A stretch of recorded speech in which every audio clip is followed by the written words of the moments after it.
Hello जय हिंद प्यारे साथियों। देखिए आज हम लोग देखने वाले हैं क्लास 12 फिजिक्स का महत्वपूर्ण 70 ऑब्जेक्टिव क्वेश्चन जो कि 5 फरवरी एग्जाम के लिए काफ़ी ज़्यादा महत्वपूर्ण क्वेश्चन है। तो इसको आप लोग अच्छे तरीके से याद कर लेंगे, ठीक है। तो चलिए प्यारे स्टूडेंट्स फटाफट शुरुआत करते हैं और साथ में आप लोग चैनल से पहली बार जुड़ते हैं चैनल को जरूर से सब्सक्राइब कर लेना है। तो चलिए पहला नंबर क्वेश्चन का आंसर है कि संपर्कित दो लेंसों की शक्ति क्या होती है। यानी कि संपर्कित दो लेंसों की जो शक्ति होती है क्या होती है, फार्मूला होता है P बराबर P1 प्लस P2। तो यहाँ से मिला लीजिए प्यारे स्टूडेंट्स, ऑप्शन नंबर ए इसका बिल्कुल सही जवाब हो जाएगा, ठीक है। अच्छे तरीके से याद करते चलना जितना क्वेश्चन करवाऊंगा। चलिए यहाँ पर सेकंड नंबर क्वेश्चन का आंसर है कांच के लिए क्रांति कोण कितना होता है। यानी कि कांच का जो क्रांति कोण होता है मेरे प्यारे स्टूडेंट्स वो कितना होता है। तो याद रखिएगा कांच का जो क्रांति कोण होता है लगभग 42 डिग्री होता है। इसीलिए इसका जो सही जवाब हो जाएगा डी नंबर हो जाएगा। अगर पूछा जाए मेरे प्यारे लाल पानी का क्रांति कोण कितना होता है तो आप लोग कमेंट करके बतलाना। ये सारा चीज़ मैं आपको पहले भी पढ़ा चुका हूँ। कांच का बता चुका हूँ, पानी का बता चुका हूँ, हीरा का बता चुका हूँ, सारा चीज़ का बता चुका हूँ, ठीक है। तो याद रखना लगभग 42 डिग्री जो होता है कांच का क्रांति कोण होता है। अगला क्वेश्चन का आंसर है कि चुंबकीय तीव्रता किसके बराबर होती है। तो चुंबकीय तीव्रता जो होता है मेरे प्यारे लाल ये आपको ध्यान रखना है कि बे नॉट बटे म्यू नॉट जो होता है यही होता है चुंबकीय क्षेत्र की तीव्रता का फॉर्मूला। इसीलिए इसका जो राइट आंसर है मेरे प्यारे लाल ऑप्शन नंबर ए होगा, ठीक है। तो चलिए अगला क्वेश्चन देखिएगा 4 नंबर क्वेश्चन कि डेष्ट धारा के लिए जो प्रेरक प्रतिघात होता है वो कितना होता है। देखिए डेष्ट धारा के लिए जो प्रेरक प्रतिघात होता है वो आपका शून्य होता है। क्या होता है, डेष्ट धारा के लिए जो प्रतिघात जो होता है मेरे प्यारे लाल वो कितना होता है तो शून्य होता है। यानी कि डेष्ट धारा के लिए जब प्रेरक प्रतिघात पूछेगा 0 और प्रेरक प्रतिघात का मात्रा ओम होता है और प्रेरक प्रतिघात का जो फार्मूला होता है मेरे प्यारे लाल ओमेगा एल बराबर क्या होता है एक्सएल बराबर ओमेगा एल होता है, ठीक है। इसको भी थोड़ा ध्यान रखना मेरे प्यारे स्टूडेंट्स, ये ओमेगा एल फार्मूला होता है। चलो अगला क्वेश्चन देखिएगा 5 नंबर क्वेश्चन। तो नीला रंग के लिए कार्बन प्रत्युत के कलर कोड का मान कितना होता है। तो नीला रंग देखिए 3 तो होगा नहीं, BBRY का ट्रिक लगा लीजिए, ठीक है। यही ना होता है। तो ये ब्लैक के लिए हो गया, ये ब्राउन के लिए 1 हो गया, रेड के लिए 2 हो गया, ऑरेंज के लिए 3 हो गया, येलो के लिए 4 हो गया, ग्रीन के लिए 5 होगा और 6 जो होता है मेरे प्यारे स्टूडेंट्स ये आपका नीले रंग के लिए होता है, ठीक है। तो ऑप्शन नंबर डी। अगला क्वेश्चन देखिएगा 6 नंबर क्वेश्चन, किसी चालक की धारिता होती है। तो किसी चालक की धारिता C बराबर Q बटा V का फॉर्मूला लगता है। तो यहाँ पर राइट आंसर जो है क्या है मिला लीजिए, ऑप्शन नंबर डी होगा, ठीक है। तो बहुत मस्त क्वेश्चन है। अगला क्वेश्चन है मेरे प्यारे स्टूडेंट 7 नंबर क्वेश्चन कि देखिए म्यू1 का म्यू2 के सापेक्ष फार्मूला पूछा जा रहा है, ठीक है। बहुत बढ़िया क्वेश्चन है मेरे प्यारे लाल, आपको ध्यान रखना है कि म्यू2 का म्यू1 के सापेक्ष ये होगा, ठीक है। तो ऑप्शन नंबर ए। अगला क्वेश्चन देखिएगा 8 नंबर क्वेश्चन की ध्रुव प्रबलता का SI मात्रक क्या होगा। देखिए ध्रुव प्रबलता का जो SI मात्रक होगा वो आपका एम्पियर मीटर हो जाएगा। क्या हो जाएगा, एम्पियर मीटर जो होता है ध्रुव प्रबलता का मात्रक होता है। तो राइट आंसर क्या होगा, C नंबर। अगला क्वेश्चन देखिएगा 9 नंबर क्वेश्चन कि कौन सा टाइजेंट के नियम के लिए सही है। देखिए टाइजेंट के नियम के लिए कौन सा सही है। तो याद रखना B बराबर BH tan A होता है। क्या होता है, BH tan A जो होता है मेरे प्यारे स्टूडेंट्स यही होता है टाइजेंट का नियम, ठीक है। तो महत्वपूर्ण क्वेश्चन इसीलिए राइट आंसर ऑप्शन नंबर ए याद रखना। अगला क्वेश्चन देखिए 10 नंबर क्वेश्चन की आवेश के पृष्ठ घनत्व बराबर क्या होता है। देखो आवेश के पृष्ठ घनत्व के बराबर क्या होता है मेरे प्यारे लाल। तो आपको याद रखना सिग्मा बटे ए होता है, ठीक है। तो यहाँ पर कुल आवेश बटे कुल क्षेत्रफल होता है मेरे प्यारे स्टूडेंट्स, आप लोग ध्यान में रखिएगा, ऑप्शन नंबर ए हो जाएगा। आवेश के पृष्ठ घनत्व का फॉर्मूला क्या होता है, Q बटे ए होता है, क्योंकि कुल आवेश बटे कुल क्षेत्रफल होता है मेरे प्यारे स्टूडेंट्स। तो right answer option number A हो जाएगा। देखो लेमडा बराबर Q बटे एल होता है, एल होता है जो आवेश का रैखिक घनत्व होता है, लेकिन यहाँ पर आवेश का पृष्ठ घनत्व ए नंबर ऑप्शन, ठीक है। चलो अगला क्वेश्चन देखिए खगोलीय दूरबीन की आवर्धन क्षमता कितनी होती है। देखिए खगोलीय दूरबीन की जो आवर्धन क्षमता होती है वो आपका होता है F बटा में Fe। क्या होता है, F बटा में Fe जो होता है ये खगोलीय दूरदर्शन की क्या होती है, क्षमता होती है। तो सही जवाब जो होगा ए नंबर होगा, याद रखना। अगला क्वेश्चन आ जाओ 12 नंबर क्वेश्चन की अपेक्षिक चुंबकशीलता बराबर क्या होता है। देखिए अपेक्षिक चुंबकशीलता बराबर जो होता है मेरे प्यारे लाल वो क्या होता है, म्यू आर बराबर क्या होता है, म्यू आर बराबर क्या होता है, म्यू बटे म्यू नॉट होता है। ये होता है अपेक्षिक चुंबकशीलता का बराबर फार्मूला। अगर अपेक्षिक विद्युतशीलता का फार्मूला पूछेगा तो ये आर बराबर क्या हो जाएगा, ई बटे एप्सिलॉन नॉट हो जाएगा। ये आपका फार्मूला हो जाएगा, ठीक है। तो ऑप्शन नंबर ए इसका सही जवाब होगा। अगला क्वेश्चन देखिएगा 13 नंबर क्वेश्चन, रेटिना पर बनने वाला प्रतिबिंब कैसा होता है। तो देखो रेटिना पर जो बनने वाला प्रतिबिंब होता है वो वास्तविक और उल्टा होता है। क्या होता है, वास्तविक और उल्टा होता है। इसीलिए इसका जो सही जवाब है मेरे प्यारे लाल बी नंबर होगा, वास्तविक एवं उल्टा। अगला क्वेश्चन देखिएगा विद्युत चुम्बकीय तरंग नहीं है। देखिए विद्युत चुम्बकीय तरंग नहीं होता है प्यारे स्टूडेंट्स, तो कौन नहीं होता है। तो विद्युत चुम्बकीय तरंग जो होता है प्रकाश तरंग होता है, एक्स तरंग होता है, रक्त किरण होता है, लेकिन ध्वनि तरंग जो होता है विद्युत चुम्बकीय तरंग नहीं होता है।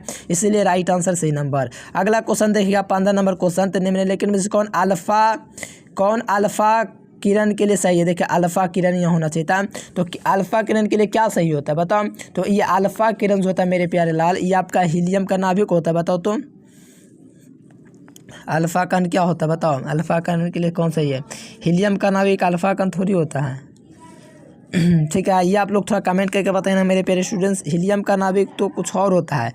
निम्नलिखित में कौन अल्फा का? क्वेश्चन थोड़ा अधूरा लग रहा है। ठीक है, इस क्वेश्चन को तो हम ज़्यादा नहीं कह सकते, क्वेश्चन में कुछ त्रुटि है। ठीक है, तो इस क्वेश्चन का छोड़ दीजिए। 16 नंबर क्वेश्चन है कि आवेशित चालक की स्थिति क्या होती है? तो हाफ CBS कर होता है, तो सबको पता है, प्यारे स्टूडेंट मैट्रिक से पढ़ते आ रहे हो। ऑप्शन नंबर क्या होना चाहिए? ए नंबर। अगला क्वेश्चन देखिएगा, विद्युत तीव्रता का फॉर्मूला क्या होता है? तो विद्युत तीव्रता का फॉर्मूला पहले जाने तब इसका मात्रक निकलेगा। E बराबर F/Q होता है, सबको पता है। तो यहाँ पर बल का मात्रक क्या हो जाएगा? न्यूटन हो जाएगा, और आवेश का मात्रक कूलाम हो जाएगा। तो न्यूटन बटे कूलाम जो होगा यहाँ पर right answer option number B हो जाएगा। अगला क्वेश्चन देखिएगा, तो कहा जा रहा है 1 वाट बराबर क्या होता है? तो 1 वाट बराबर क्या होता है? तो 1 वाट बराबर 1 जूल प्रति सेकेंड होता है। जैसे P बराबर W/T का फॉर्मूला होता है ना, तो शक्ति का मात्रक वाट हो गया। ठीक है, और यहाँ पर कार्य का मात्रक जूल और समय का मात्रक सेकंड, तो जूल प्रति सेकंड ऑप्शन नंबर ए। अगला क्वेश्चन देखिएगा, तो बैगनी रंग के लिए कार्बन प्रतिरोध का कलर कोड का मान कितना होता है? तो बैगनी रंग के लिए पूछा जाएगा प्यारे स्टूडेंट्स, तो बैगनी के लिए 7 होता है। ठीक है, धूसर 8, 9 सफ़ेद। अगला देखिए यहाँ पर पृथ्वी के पृष्ठ पर विश्व सदिश का जो घात होता है कितना होता है? तो 10 की घात -5 टेस्ला होता है। बहुत ही महत्वपूर्ण क्वेश्चन है, इसको और याद रखना। ठीक है, बहुत ज़्यादा इंपॉर्टेंट क्वेश्चन है, महत्वपूर्ण क्वेश्चन है आपके परीक्षा के लिए। अगला क्वेश्चन देखिएगा, तो छोटे क्षार चुंबक के निकट विश्व सदिश बी वेक्टर का मान कितना होता है? यानी छोटे क्षार चुंबक के निकट जो है बी वेक्टर का जो मान है मेरे प्यारे स्टूडेंट्स, वो कितना होता है? छोटे क्षार चुंबक के निकट जो है बी वेक्टर का जो मान है प्यारे लाल, वो कितना होता है? ये हमसे पूछा जा रहा है। तो 10 की घात -2 टेस्ला होता है। तो right answer option number B होगा। बहुत बढ़िया क्वेश्चन है कि छोटे क्षार चुंबक के निकट बी वेक्टर का जो मान होता है वो 10 की घात -2 टेस्ला होता है। ठीक है, चलो देखो गैल्वेनोमीटर के लिए निम्नलिखित में से कौन सही है? देखो गैल्वेनोमीटर के लिए कौन सा 200 सही है, ये आप लोग बता दीजिए। तो ये कुंडली बटा में क्या होता है? एन भी यहाँ से देख लीजिएगा, तो बी नंबर ऑप्शन हो जाएगा। अगला क्वेश्चन देखिएगा, यहाँ पर 1 हेनरी बराबर क्या होता है? तो 1 हेनरी बराबर क्या होता है? हेनरी किसका मान होता है? प्रेरकत्व का मात्रक होता है। प्रेरकत्व का फॉर्मूला M बराबर या L बराबर क्या होता है? φ/I होता है। तो फाई का मात्रक चुंबकीय फ्लक्स का मात्रक वेबर, और धारा का मात्रक एम्पियर। तो वेबर बटे एम्पियर होगा 1 हेनरी बराबर। ठीक है, क्योंकि स्वेप प्रेरक तो पूछे या प्रेरक का तो पूछे, तीनों का मात्रक N हेनरी ही होता है। ठीक है, तो राइट आंसर फार्मूला क्या हो जाएगा? ऑप्शन नंबर ए हो जाएगा। बहुत महत्वपूर्ण क्वेश्चन है, ध्यान रखना। अगला क्वेश्चन आ जाइए, शक्ति गुणांक के बराबर क्या होता है? देखिए शक्ति गुणांक जो होता है R/Z होता है, अर्थात माध्य शक्ति बटा में आभासी माध्य शक्ति। cos φ बराबर R/Z, तो ऑप्शन नंबर ए होगा। ठीक है, चलो अगला क्वेश्चन देखिए 25 नंबर क्वेश्चन है कि चुंबकीय अमोत्तर एवं भौगोलिक अमोत्तर के बीच का कोण क्या कहलाता है? देखिए चुंबकीय अमोत्तर एवं भौगोलिक अमोत्तर के बीच का जो कोण कहलाता है वो आपका दिक्पात कोण कहलाता है। क्या कोण कहलाता है? दिक्पात। यानी कि चुंबकीय अमोत्तर और भौगोलिक अमोत्तर के बीच का कोण की बात जब भी किया जाएगा तो ध्यान में रखिएगा, दिक्पात कोण कहलाता है। ठीक है, वायु का अपवर्तनांक कितना होता है? तो वायु का अपवर्तनांक जो होता है मेरे प्यारे स्टूडेंट्स 1.003 होता है। ये वायु का अपवर्तनांक हो गया, ये तो होगा नहीं। ठीक है, बताना ही किसका है। ठीक है, बहुत और बताइए। 1.33 तो जल का होता है, ये भी नहीं होगा। तो यहाँ पर वायु का अपवर्तनांक आपको याद रखना 1.003 होता है। ठीक है, बहुत महत्वपूर्ण क्वेश्चन है। अगला क्वेश्चन देखिए, प्लांक नियतांक का दोस्तों फार्मूला क्या होता है? तो प्लांक नियतांक का जो फार्मूला होता है ऊर्जा बटे आवृत्ति होता है। मात्रक भी निकाल सकते हो आप लोग। इसका मात्रक होता है जूल सेकंड होता है, आवृत्ति। ठीक है, आवृत्ति हो गया। तो इसका मात्रक जो होता है जूल सेकंड होता है। ठीक है, इसका मात्रक प्लांक नियतांक का। ठीक है, क्योंकि जो कार्य का ऊर्जा का मात्रक जूल होता है और आवृत्ति का मात्रक टाइम इनवर्स होता है, तब टाइम का मात्रक सेकंड होता है। तो यहाँ पर जूल सेकंड इसका मात्रक हो जाएगा। ठीक है, और फार्मूला हो जाएगा ऊर्जा बटे आवृत्ति। ठीक है, किसका फार्मूला? तो प्लांक नियतांक का। चलो अगला क्वेश्चन देख लीजिए, चांदी का देहली तरंगदैर्घ्य कितना होता है? तो देखो चांदी का जो देहली तरंगदैर्घ्य होता है 265 nm होता है। कितना होता है? यानी कि जब बात करें चांदी के देहली तरंगदैर्घ्य का तो 265 nm होता है। ठीक है, किसका? देहली का। चांदी का। चलिए धारतीय प्रतिघात का फॉर्मूला जानने से पहले आप लोगों को मैं बता दूं प्यारे स्टूडेंट्स, एक्स सी बराबर क्या होता है तो 1/ओमेगा सी होता है, ठीक है। और ओमेगा का मान कितना होता है, ओमेगा का मान होता है 2πf होता है, ठीक है। उसी प्रकार यहाँ पर प्यारे स्टूडेंट्स आप लोग देखिएगा तो 1/, ठीक है, डब्ल्यू की जगह अगर 2πf रखेंगे 2πfc भी आ जाएगा, यानी ऑप्शन नंबर ए भी होगा, बी भी होगा, यानी इसका जो सही जवाब होगा मेरे प्यारे स्टूडेंट्स ऑप्शन नंबर सी होगा, ठीक है। एकदम याद रखें मेरे प्यारे लाल, एकदम एग्जाम में तबाही मचा दीजिएगा।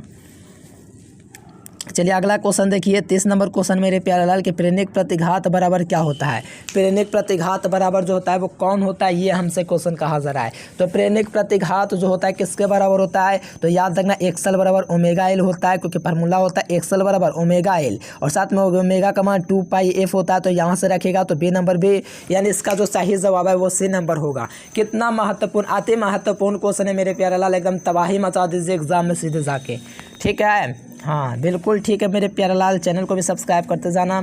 अगला क्वेश्चन आ जाओ, यहाँ पर देख लो 31 नंबर क्वेश्चन, ट्रांसफार्मर में परिणामन का अनुपात कितना होता है। देखो ट्रांसफार्मर में से सेकेंडरी बटे प्राइमरी जो होता है ये आपका होता है परिणामन अनुपात, किस में, तो ट्रांसफार्मर में। यानी ट्रांसफार्मर में जो परिणामन अनुपात होता है भी सेकेंडरी बटे भी प्राइमरी होता है, वोल्टेज सेकेंडरी बटे voltage primary, that means right answer option number A हो जाएगा, ठीक है। चलो अगला क्वेश्चन देखा जाए तो कहा जा रहा है मेरे प्यारे लाल की उस संबंध जो होता है ऊर्जा बटे निम्नलिखित में से कौन सा संबंध ऊर्जा के लिए सही है। देखो संबंध जो है ऊर्जा के लिए क्या होता है सही, तो mc² बराबर ई जो होता है ये बिल्कुल सही है, ठीक है। एकदम mc² बराबर ई जो है ये वाला बिल्कुल सही जवाब हो जाएगा, ठीक है। हाँ जी चलो बहुत बढ़िया, एकदम याद करते जाइए, एग्जाम में एकदम सीधा फाड़ देंगे। 33 नंबर क्वेश्चन है कि वैद्युत ध्रुव घूर्ण का मात्रक क्या होता है। तो वैद्युत ध्रुव घूर्ण का जो मात्रक होता है कूलम मीटर होता है। कैसे होता है देखिए ध्यान से देखिए, P बराबर Q × 12 का फार्मूला लगता है। तो यहाँ पर आपका आवेश का मात्रक कूलम और लंबाई का मात्रक मीटर, तो coulomb × metre option number A हो जाएगा। अगला क्वेश्चन देखिएगा प्यारे लाल 34 नंबर क्वेश्चन, तो मानव तंत्रिका तंतु के लिए 20 सदिश बी फैक्टर का जो मान होता है वो कितना होता है। मानव तंत्रिका तंतु के लिए जो बी फैक्टर का जो मान होता है प्यारे लाल 10 की घात माइनस से कितना होता है 10 टेस्ला होता है, इसीलिए सही जवाब बी नंबर होगा, ठीक है। याद रखेगा प्यारे लाल, जब भी क्वेश्चन कहा जाए कि मानव तंत्रिका तंतु के लिए 20 सदिश का मान होता है। चलो यहाँ पर देखो विभवांतर के लिए कौन सही होता है। देखिए विभवांतर के लिए दोस्तों सही होता है, ये क्वेश्चन पूछा हुआ है। तो एक बिंदु से दूसरे बिंदु तक लाने में जो कार्य करना पड़ता है विभवांतर है, और कार्य जो हुआ एक बिंदु से दूसरे बिंदु तक ले जाने में डब्ल्यू कार्य, तो ये वाला भी फार्मूला है, यानी सी ऑप्शन हो जाएगा। दोनों ऑप्शन सही हो जाएगा, ए और बी दोनों ऑप्शन सही हो जाएगा विभवांतर के लिए, ठीक है। चलिए अगला क्वेश्चन देखिएगा प्यारे स्टूडेंट्स, तो कहा जा रहा है कि हवा का पारा वैद्युत जो समर्थ होता है मेरे प्यारे स्टूडेंट्स वो क्या होता है। देखो हवा का जो पारा वैद्युत समर्थ होता है 3 × 10 की घात 6 वोल्ट बटे मीटर होता है, ये होता है हवा का पारा वैद्युत समर्थ। तो ऑप्शन नंबर ए इसका बिल्कुल सही जवाब होगा प्यारे लाल। आइए मेरे प्यारे लाल नेक्स्ट क्वेश्चन देखते हैं। 37 नंबर क्वेश्चन के एक पारा वैद्युत समांतर पट्टिका संधारित्रों के बीच डाल देने पर धारिता का मान क्या होगा। तो धारिता का मान बढ़ेगा, ठीक है, तो ध्यान रखने का बढ़ेगा ऑप्शन नंबर बी। अगला क्वेश्चन देखिएगा स्वीय प्रेरकत्व का मात्रक क्या होता है। स्वीय प्रेरकत्व का मात्रक दोस्तों क्या होता है, हेनरी होता है, ठीक है। कितना होता है, हेनरी होता है। चलिए बहुत बढ़िया, याद रखते चलिए स्वीय प्रेरकत्व का मात्रक हेनरी होता है। अगला क्वेश्चन देखिएगा किरचॉफ का धारा नियम। भैया धारा नियम की बात किया जाए तो आपको पता है ये इस बिंदु से निकलता है, जो आने वाली धारा धनात्मक और जाने वाली धारा ऋणात्मक होती है, ठीक है। तो इस प्रकार से ध्यान रखिएगा। तो ये किरचॉफ का जो कौन सा नियम का पालन करता है, तो ये आवेश संरक्षण सिद्धांत यानी किरचॉफ का पहले नियम को पालन करता है, ठीक है। चलो अगला देख लीजिएगा यहाँ पर प्यारे लाल नेक्स्ट क्वेश्चन, पारा वैद्युत जो परावैद्युता का जो मात्रक हो जाएगा ए सही मात्रक वो क्या हो जाएगा। तो परावैद्युता का जो ए सही मात्रक हो जाएगा कूलम स्क्वायर बटे में क्या हो जाएगा न्यूटन मीटर स्क्वायर जो हो जाएगा, बिल्कुल सही जवाब हो जाएगा किसका, परावैद्युता का। कैसे मात्रक निकालना, तो आप लोग निकाल सकते हो। ऑप्शन बराबर क्या होता है 4πf होता है, और क्या होता है यहाँ पर क्या होता है Q1 Q2 बटे R स्क्वायर होता है, ठीक है। तो यहाँ से हो जाएगा कूलम स्क्वायर बटे newton metre square, right answer option number A, ठीक है। यहाँ पर देखिए 1 mu के तुल्य ऊर्जा बराबर होती है, ठीक है। तो 1 mu बराबर तुल्य ऊर्जा होती है, ठीक है। तो यहाँ पर याद रखिएगा मेरे प्यारे स्टूडेंट्स। देखिए यहाँ पर राइट आंसर जो है ऑप्शन नंबर डी हो जाएगा, ठीक है। चलिए कोई दिक्कत नहीं मेरे प्यारे लाल। अगला क्वेश्चन क्या है, फ्रेनेल दूरी के ZF के मान होते हैं। ZF का जो मान होता है फ्रेनेल दूरी के लिए क्या होता है, a² होता है। a² होता है, ठीक है। तो right answer B number a², ठीक है। चलिए प्यारे लाल अगला क्वेश्चन देखिए 43 नंबर क्वेश्चन कि चुंबकशीलता का मात्रक क्या होता है। तो चुंबकशीलता का मात्रक हेनरी/मीटर होता है, ठीक है। हेनरी/मीटर होता है। क्या होता है, चुंबकशीलता का जो मात्रक होता है हेनरी/मीटर होता है। Right answer C number. अगला क्वेश्चन देखिए 1 mu बराबर कितना होता है। 1 mu बराबर जो होता है ऑल ऑफ दिस हो जाता है, ठीक है, ठीक है। ऑप्शन नंबर ये हो जाएगा। यहाँ पर देखिए प्यारे स्टूडेंट 1 mu बराबर ये भी सही हो जाएगा, 1 mu बराबर ये भी सही हो जाएगा। यानी कि देखो का जूल में मेगा इलेक्ट्रॉन वोल्ट सब एक ही होता है, ठीक है। सब में अलग अलग वैल्यू है। जैसे केजी में हम लोग बोलते हैं क्या 1 किलो, अगर ग्राम में बोलते हैं 1000 ग्राम, उसी प्रकार है। और क्या, समझो बात को मेरे प्यारे लाल। अगला क्वेश्चन नाभिक के घनत्व का पार कितना होता है मान। नाभिक के घनत्व जो होता है 2.29 × 10⁻17 kg/मीटर होता है। तो ऑप्शन ए। अगला क्वेश्चन देखिएगा 46 नंबर क्वेश्चन हाइड्रोजन बम किस सिद्धांत पर कार्य करता है। तो ध्यान में रखिएगा हाइड्रोजन बम जो है नाभिकीय संलयन पर आधारित होता है मेरे प्यारे लाल, ठीक है। चलो बहुत बढ़िया, एकदम से याद रखिएगा। अगला क्वेश्चन देखिए 47 नंबर क्वेश्चन कि सोडियम का कार्यफलन कितना होता है। देखिए सोडियम का कार्यफलन जो होता है कितना होता है, तो याद रखना प्यारे स्टूडेंट 265 Nm होता है, ठीक है। ध्यान रखो एक बात, ये क्वेश्चन 2022 में तो पूछा है, लेकिन एक चांदी का भी पूछा। चांदी का कितना होता है, 4.7 होता है, ठीक है, याद रखना। लेकिन यहाँ पर पूछा जा रहा है सोडियम का, तो ऑप्शन नंबर ए। अगला देखिए मेरे प्यारे लाल मेगा इलेक्ट्रॉन वोल्ट का मान कितना होता है। तो 1 मेगा होता है 10⁻6 मेगा इलेक्ट्रॉन वोल्ट, ठीक है। अब मेगा इलेक्ट्रॉन वोल्ट का मान कितना होता है, तो 1.6 × 10⁻6 -19 जूल, ठीक है, 19 जूल। अब यहाँ पर क्या करो ना, ये जो घात है 6 को -19 में जोड़ दो, तो -13 जूल हो जाएगा। तो ऑप्शन बी हो जाएगा। अगला क्वेश्चन देख लीजिए 1 ओम बराबर क्या होता था। V बराबर IR का फार्मूला होता है। तो R का मान निकालो तो वोल्ट/एम्पियर हो जाएगा, ठीक है प्यारे स्टूडेंट्स, वोल्ट/एम्पियर। ऑप्शन नंबर ए हो जाएगा, ठीक है। चलो अगला क्वेश्चन आइए। अगला क्वेश्चन 50 नंबर का 1 माइक्रोकूलम बराबर होता है। तो 1 माइक्रोकूलम बराबर क्या होता है प्यारे स्टूडेंट्स, ऑप्शन नंबर ए हो जाएगा 10⁻6 कूलम 1 माइक्रोकूलम के बराबर होता है। 1 नैनो कूलम के बराबर होता है, ठीक है। 10⁻6 ये माइक्रो हुआ, ये आपका नैनो हुआ, ये आपका पिको हो गया। यानी कि बी नंबर बिल्कुल सही जवाब है, ठीक है। और प्यारे प्यारे बच्चों आप लोग मेहनत से पढ़े, चैनल को सब्सक्राइब कर लीजिए। और वीडियो पसंद है तो लाइक सब्सक्राइब करके शेयर जरूर से कीजिएगा। और मेहनत कीजिए, बहुत आसान क्वेश्चन रहेगा। हम इसीलिए काम पढ़ाते हैं कि इतना आसान क्वेश्चन पूछता है, क्या पढ़ाएं, ठीक है। जितना सब्जेक्ट दे उसी में से आएगा। और ऑफलाइन मैंने के बिजी हो गए ना प्यारे स्टूडेंट। चलिए thanks for watching this video. जय हिंद, वंदे मातरम।